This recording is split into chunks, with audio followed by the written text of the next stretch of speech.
Welcome back to the latest episode of Taking Charge of My Cancer podcast. And I'm very excited to have as a guest Dr. Amie Hornaman. So, Dr. Amie is an author and international speaker and the host of the top-rated podcast in medicine and alternative health, the Thyroid Fixer.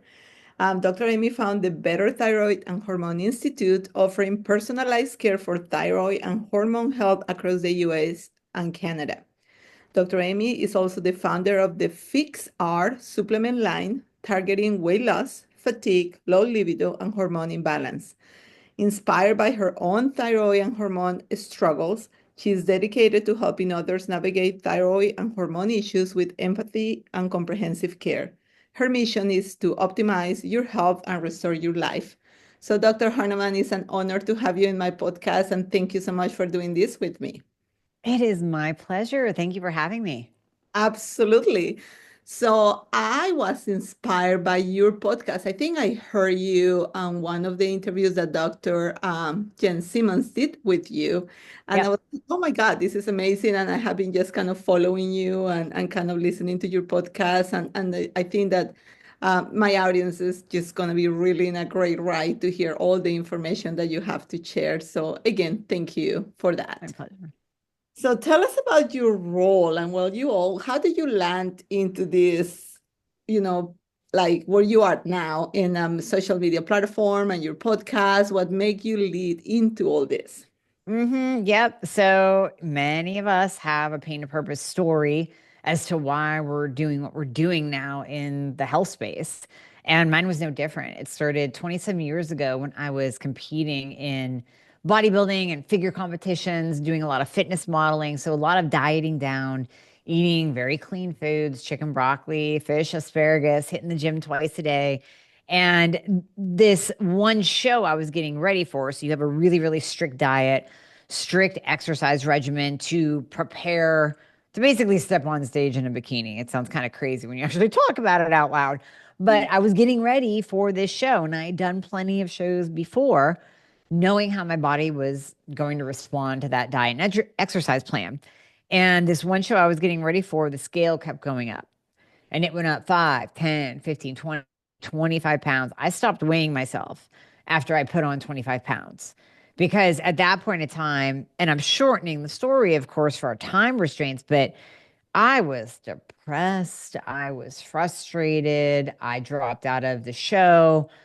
I felt judged at the gym because, I had been a competitor. I had kept myself in shape. I always looked halfway decent, right? Even in the off season when I wasn't dieting down. And my body just ballooned up. It rebelled against me. I was tired, all the things. I had no answers for it at all. I tried eating less and exercising more. I tried going to the gym 3 times a day. I tried different detoxes. Nothing was working. And the scale kept going up. And it really, biologically, it didn't even make sense. I don't care if you agree with calories in, calories out or not, it didn't make sense that my body was doing that. So I started going to doctors because that's what we do when we think something's wrong. And the first doctors told me, "You're normal. Everything is fine." How old were you Like, at that point? oh, in my 20s. Okay. This hit me earlier than what I see most of my patients. So in my 20s. And I knew enough at least to not accept that answer. So Mhm. I kept going. And I kept going to all these different doctors, and some of them were endocrinologists, of course. One of them had metabolic specialists in the title. So I thought, ooh, this guy's going to know what to do because it's my metabolism that's slow. And he claims to be a specialist. Well, no. At that point, when I saw him, he pointed to some BMI chart in his office. He just wanted to get back to the Christmas party that was going on and blew me off and sent me on my way. And at that point, that was doctor number 6. And I had put my head on the steering wheel in my car and I just cried. And I was praying to God, I'm like, can I just get a diagnosis of something? Can I get an explanation as to what's going on with my body? So I said, all right, one more. Just one more. So I went to an endocrinologist again. And this one touches my throat and says, swallow. And she says, you have a goiter on your thyroid, We're going to get an ultrasound, rule out cancer of the thyroid gland. We're going to get an ultrasound done. What I'm seeing on your labs, you have hypothyroidism. Here's a pill. So I was super excited when I left her office because I'm like, well, I have a name now, hypothyroidism, and I have a pill that's going to fix me. So I gave it 5 months and that didn't work because that pill was T4.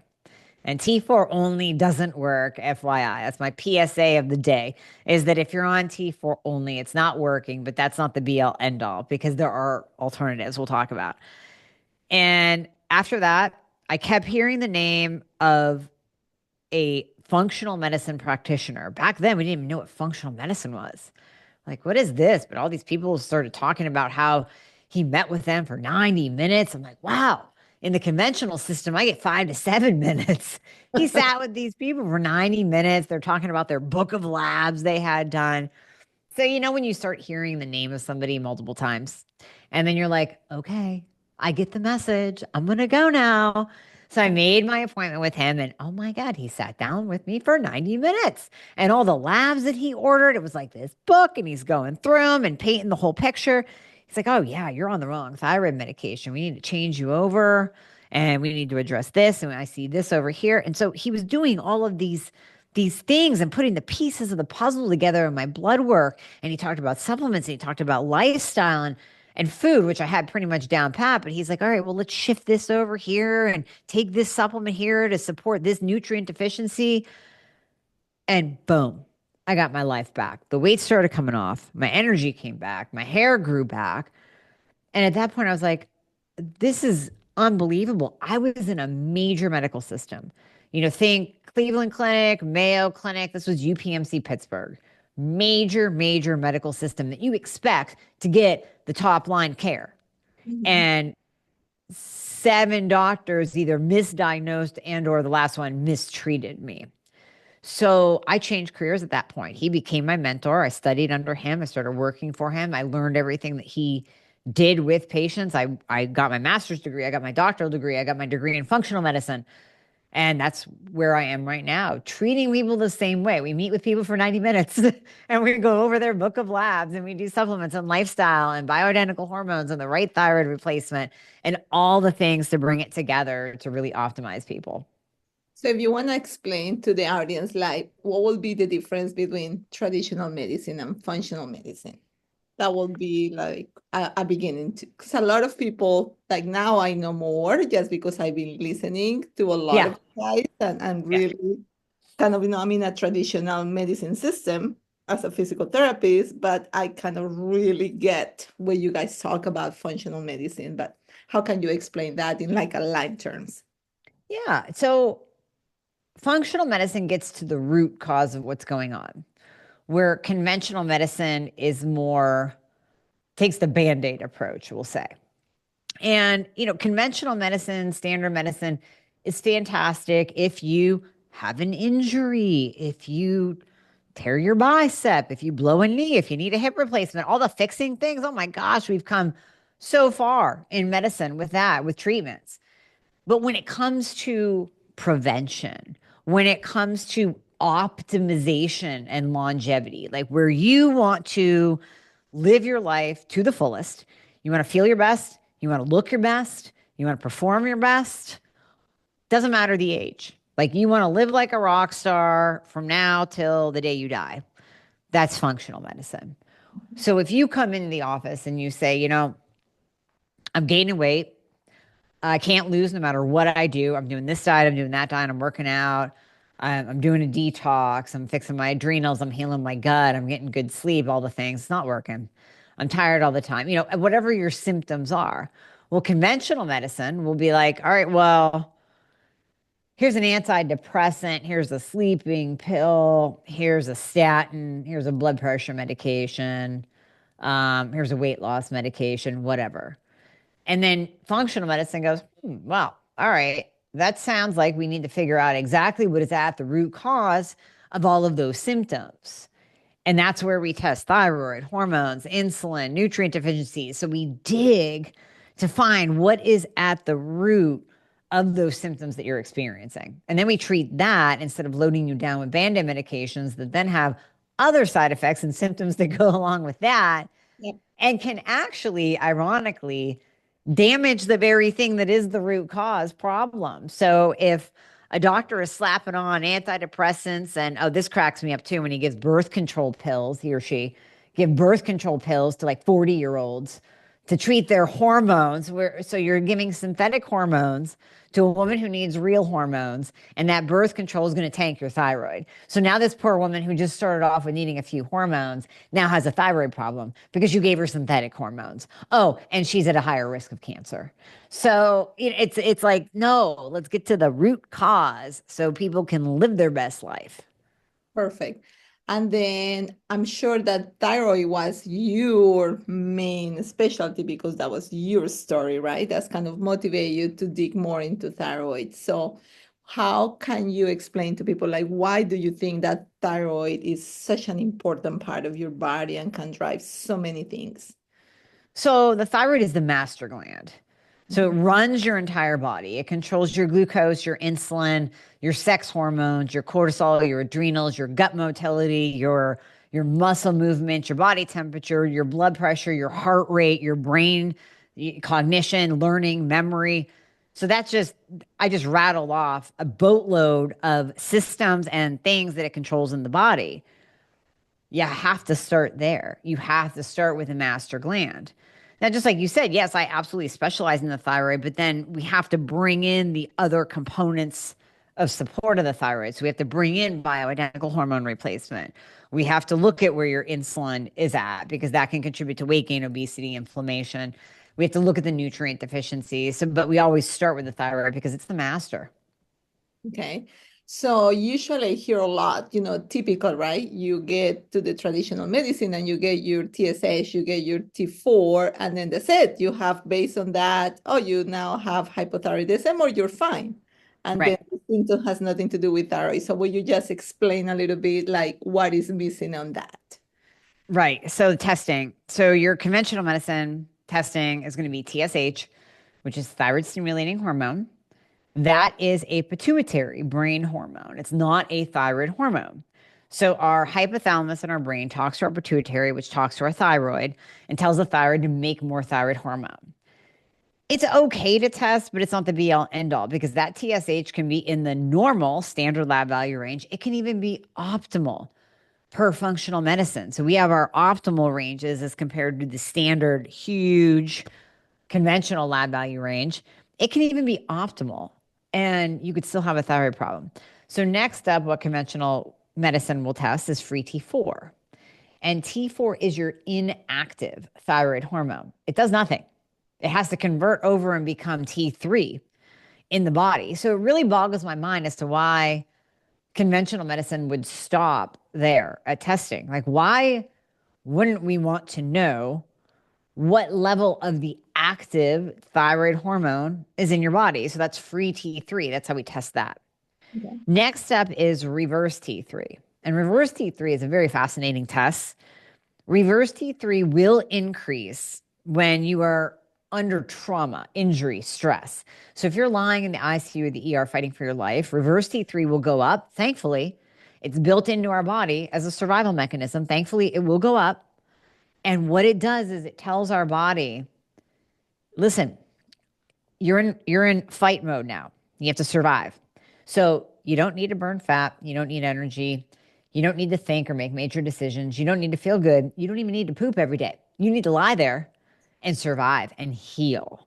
So by doing that, yes, we can shuttle energy to the places of injury and trauma so that they can heal. But here's the problem. What if we're not in the ICU or the ER? What if we're walking around trying to live life? We don't want our reverse T3 elevated. And reverse T3 is a marker of how well you are converting your own thyroid hormone T4 to T3 or how well you're converting your medication or your thyroid hormone replacement of T4 over to T3. And converting T4 to T3 is a very, very tough job for the body to do. Mhm. I equate it to running 10 tough mutters. Wow. Many things can get in the way Mhm. of that proper conversion. And this comes back to my original statement in the beginning with my story about how T4 only doesn't work. If you are given T4 only, levo, synthroid, tyrosine, and that's it, chances are really good that your reverse T3 is too high. And chances are really good that you are still suffering with a boatload of symptoms because T4 only doesn't work.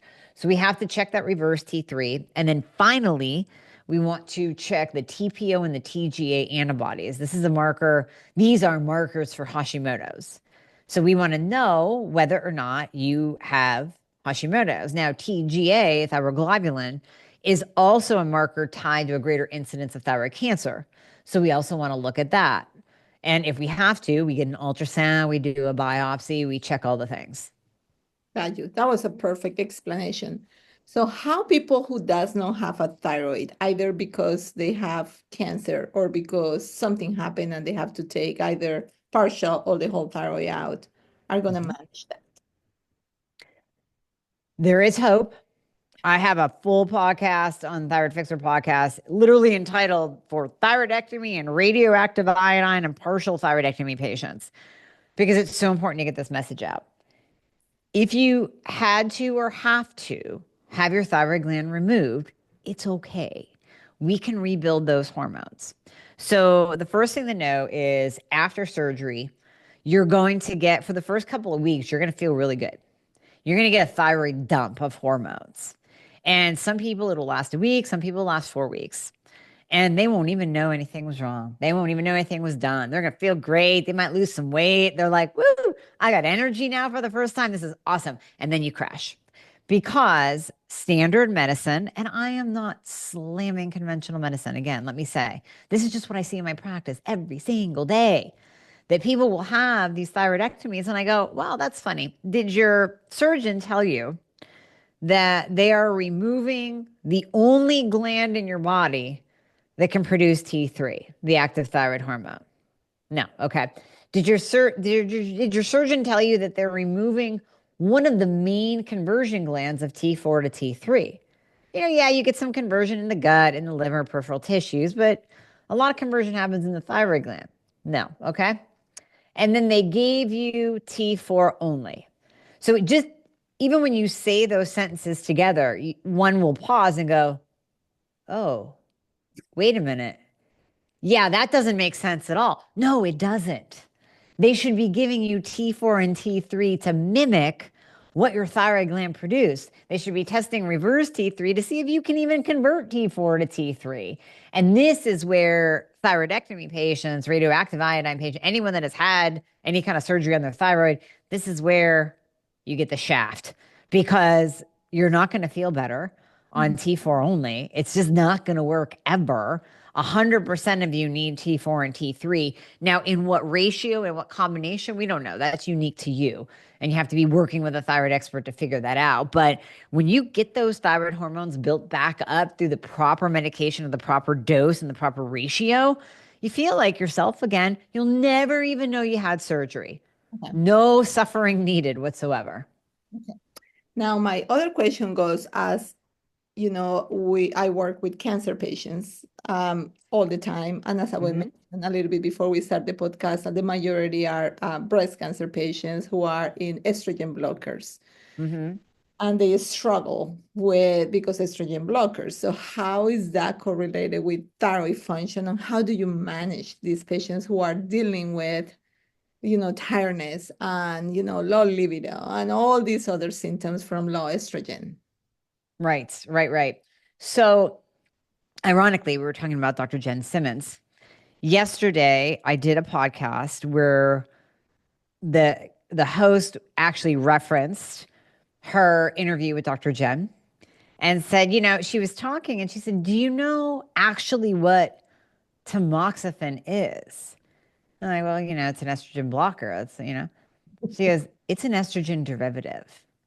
Oh, wow. So what what is actually done, if I'm getting this correct, is way back in the day, they were giving women estrogen post breast cancer because they knew it would reduce the risk of recurrence. And it's ironic now that we have all of these doctors trained to say hormones cause cancer. Don't you know you can't take hormones after you have breast cancer?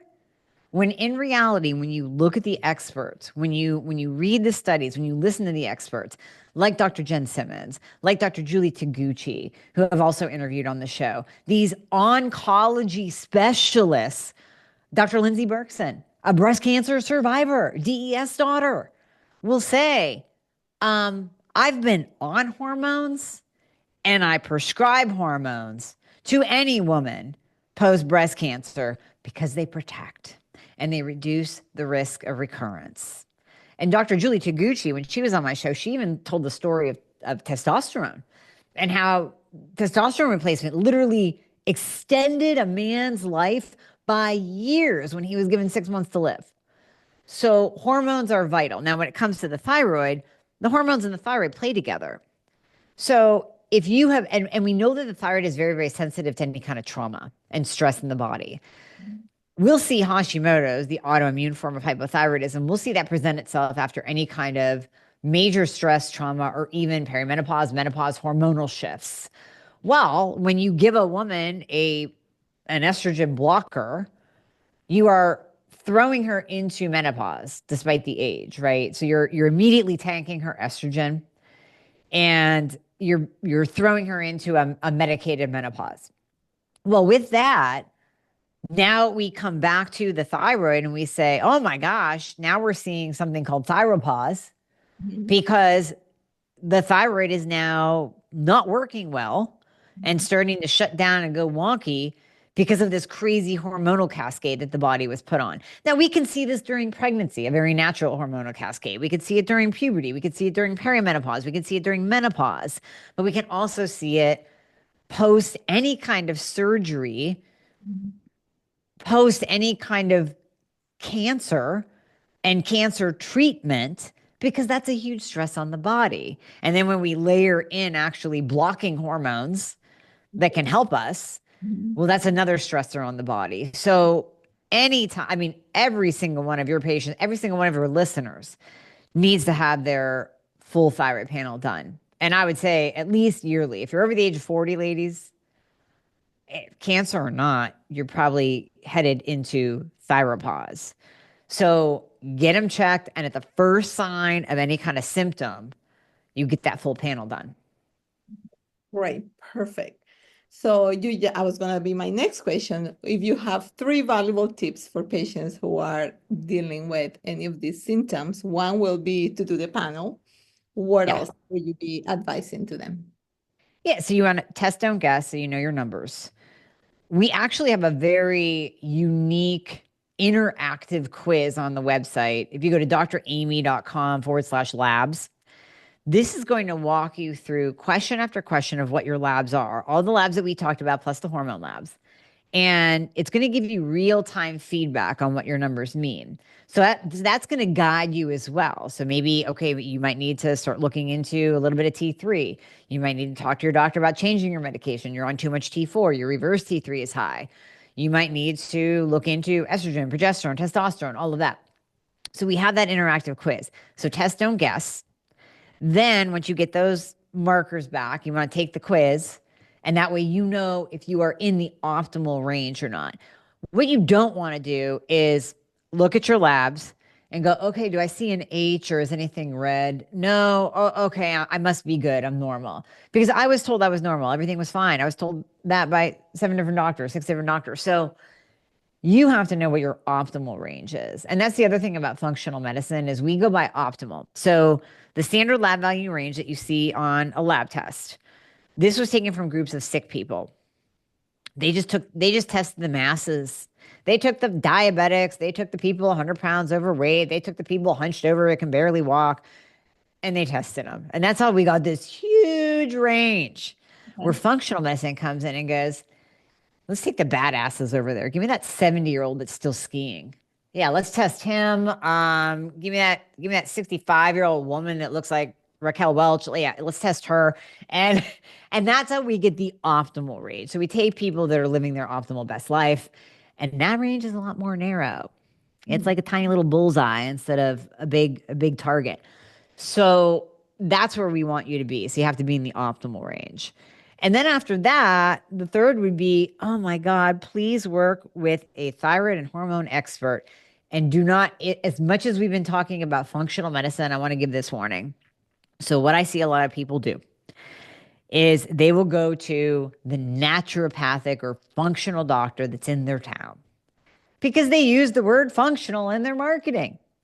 And it might be insurance based. Chances are it's cash pay, and they'll spend hundreds, if not thousands of dollars working with this person. And this person just uses the term functional, and that is it. Now, here's the rule: you cannot be good at one thing if you're good at everything. Mhm. So, if a functional clinic, a naturopathic doctor is like, oh, yeah, we do it all. We do adrenal and we do heavy metals and we do your gut and we do thyroid and we do hormones and we do nutrient testing and we treat it all. No, no, then that means you're good at nothing. Mhm. You're too broad. If you have a thyroid and hormone problem, you got to go to a thyroid and hormone expert, or you will waste thousands of dollars on treatment that doesn't work for you, that's not hitting the mark, that's not addressing actually what we're seeing. So that would be my third tip. That's great. That's very good. And that not only happen in functional medicine, same thing with your primary cares that sometimes they think they know it all and they don't refer to specialists, right? So same ballgame. Right? Same thing. Yeah, same thing. So what would be a painful lesson that you learn along the way for yourself or with patients? You know, luckily, I have held myself from the pain because and I attribute this to the thousands of patients that I've worked with over the years. So just recently, it was found in my uterus through a biopsy that I have complex atypical hyperplasia. Mhm. So precancerous cells that are not yet cancerous. And my oncologist, my gynecological oncologist said, well, we really do recommend a hysterectomy. And I'm like, I don't find peace with that. He's like, well, that's a 30 to 40% increased risk of cancer. Like, I understand that, but that means I have a 60 to 70% chance of not having cancer. And there is a 10 to 20% risk of prolapse, meaning everything just kind of falls out, ladies. You remove the uterus, your bladder, everything just kind of drops down. That's not appealing. That's not fun. So, and then the other thing is, I'm like, I have scoliosis. So my spine is twisted. I had surgery when I was little. You don't even know where those organs are. What if you go in with your little robotic hands and you puncture my bladder? Oh, which there is a 10 to 20% risk of that too.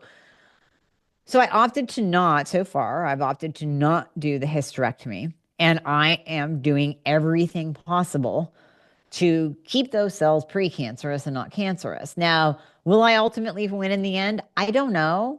I don't know, but I'm gonna try. And if it comes to the last resort of the hysterectomy, okay, fine. But for now, I am going to try. And I did a podcast on that telling my story. How many women are like, I completely regret having the hysterectomy? I did it because my doctor told me I needed it. I did it because I was bleeding.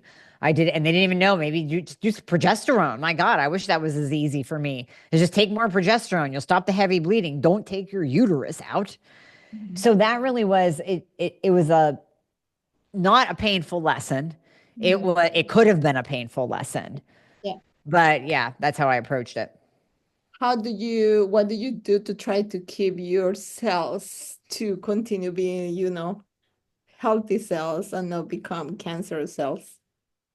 Yeah, so a variety of things. Obviously, keeping glucose and insulin in check so as not to feed cancerous cells. I keep a higher level of progesterone as a hormone replacement than estrogen. So I still keep estrogen on board, but the progesterone outweighs it because it's anti-prolific. I have testosterone on board as well. Um, just all the different nutrients, supportive nutrients, keeping my body in a healthy state, exercising regularly. Yes, I do plan on eventually getting a hyperbaric chamber for home. That's like on my to-do goal list because that we know that cancer can exist in the presence of high oxygen, high dose vitamin C. So there's a variety of different things that I do And yeah, I mean, I'm always looking to take it up a notch as well. So I recently interviewed Dr. Nasha Winters. I don't know if you've had her on your show, but she's a metabolic cancer specialist. And so Okay. I've been picking her brain as well. And I might work with one of her coaches to deep dive and do deeper levels of cancer screening and protection. So that's my plan. That's what I'm doing now and plan to do in the future. Great, great. That's a very valuable tip. What are good resources for patients to educate themselves? So if they're like, oh my God, they're listening to this podcast and they're like, oh, where do I go to learn more about this functional medicine or, those kind of things will be a good idea for them to look into. Yeah, I mean, diving into my podcast, we have like 490 episodes now of the Thyroid Fixer podcast, tons of information on there. We also have a Facebook group. It's called Just Fix Your Thyroid. And in there, it is a beautiful, loving, supportive community. It's free. You just join the Facebook group. And in there, you can post your labs, you can post your questions. I often do live Q&As in there that you can ask me questions as well. And it's a great place to get that feedback on you because chances are somebody else has been or is going through the same thing and they might have answers. And so there's a valuable resources being thrown around in that group as well. And on my website, dramie.com, you can go to the blogs and read through that. If you're more of a reader than a listener, I tend to listen more than read. So it's whatever your kind of taking information in of choice is, but there's so much information out there. There's a lot of information from me. I'm not saying I'm the be all end all of thyroid care. However, man, there's a lot of misinformation out there too. So, Paul Robinson is another great resource. I respect him tremendously. He's based in the UK, he's a patient advocate, and he has a boatload of blogs and studies. He's more of a writer, boatload of information, fantastic books. So, that's really where I would start. Okay, perfect, perfect. Um, how can people find you? And you already kind of mentioned some of the websites, but do you have a clinic? You say you are in Iowa? I live in Iowa, but our clinic is telehealth. So Okay. we can test, treat, prescribe in all 50 states and most of Canada. And if you're interested in learning more about working one on one together, you can go to dramie.com, click the book a call page, and that call is free. We're going to go over your health history, what you're going through now, what you've tried, what your symptoms are, and we'll figure out the best path for you. So, dramie.com, DRAMIE. And then on there, you can find links to my store, the blog, the book a call page, the podcast, all the things, and the lab quiz. Excellent. And I will put that on my show notes so people have access to that. Now, tell me about the store, how the whole idea start coming into, let's just start bringing, because I know sometimes I listen to so many podcasts and it's like, oh my God, some people does do this and do this and do that. And it's like, how many pills I'm going to have to take just for and it's not Supplement just the fatigue is amount. real. Exactly. Yeah. And it is not just the amount, but again, the amount of money you spend in doing all those things, right? So how do you come up with the idea to just really start a store and then just really looking to see how can I just really streamline what people need? Well, that's exactly it. I wanted to streamline what people use and make it very, very simple. Because believe me, I mean, I would sit with patients and look at their intake form. There'd be like 30 different supplements on there. Half of them, they don't even know why they're taking it or what it's supposed to do.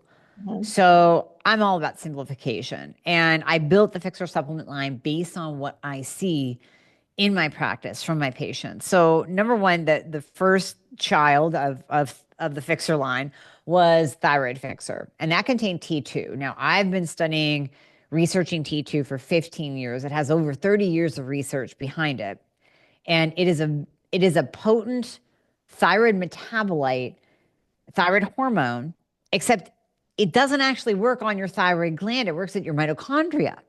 So, what T2 will do is increase your basal metabolic rate. So, your resting metabolism, the amount of fat that you're burning at rest, just sitting there, it increases that. It increases thermogenesis, fire, burning of stored body fat.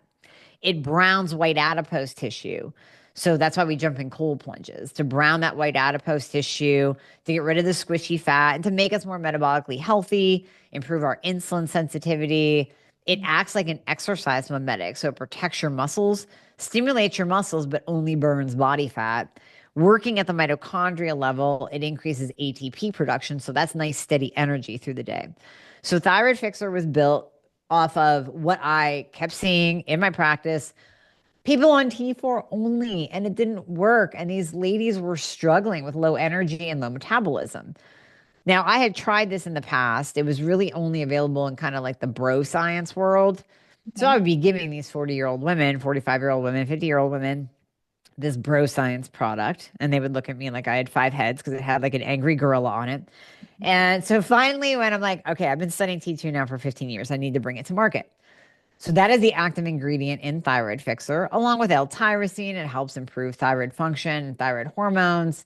It has coleus for scholi, which increases fat burning as well.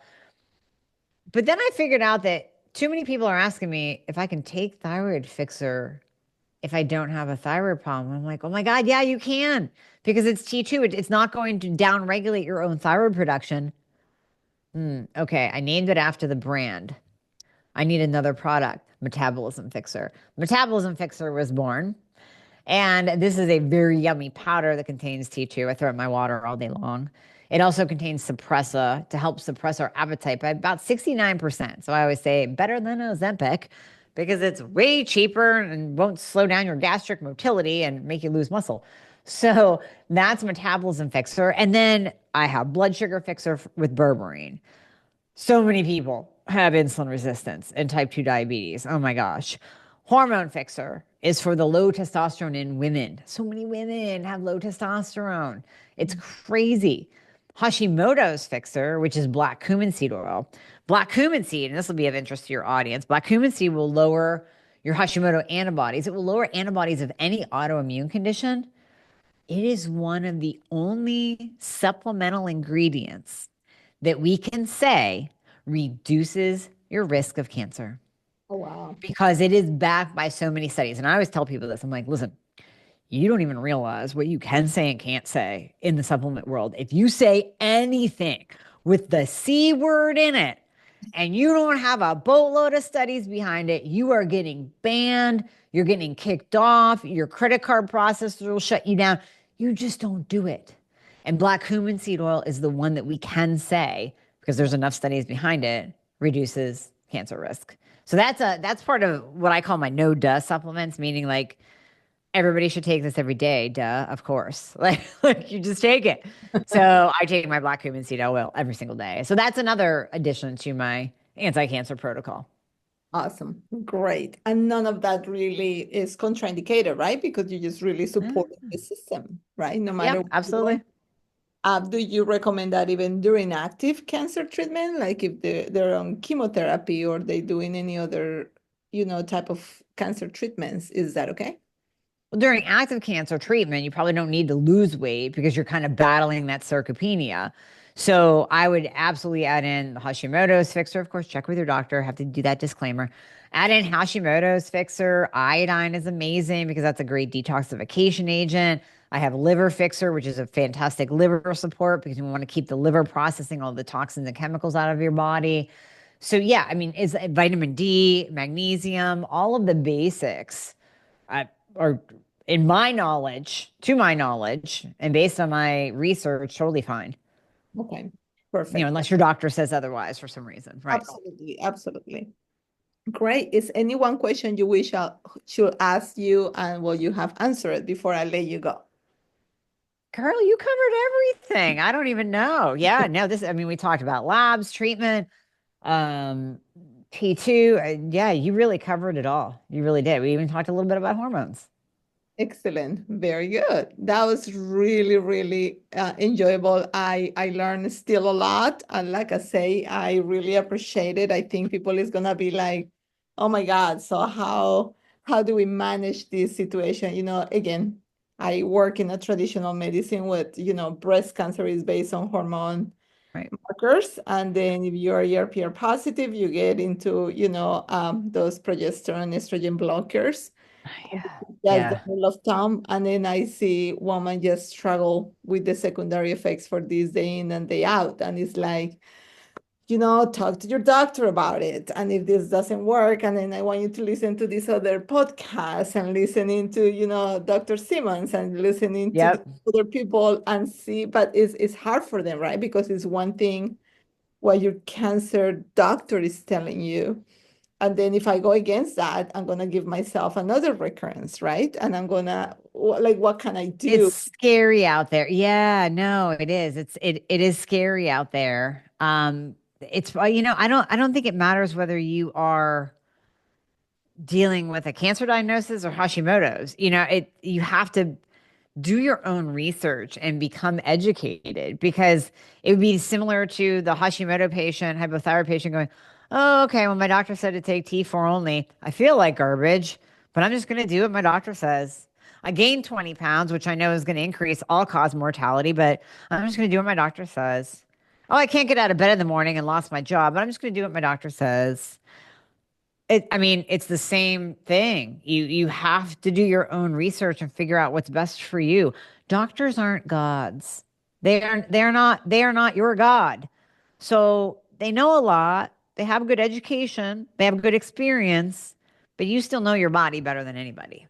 Yeah, that's a very good way to wrap up. Well, Dr. Amy, thank you so much. I really, really appreciate you having been with me today. And I really enjoy it, and I'll continue enjoying your podcast. Thank you again. My pleasure. Thanks for having me. All right. Bye.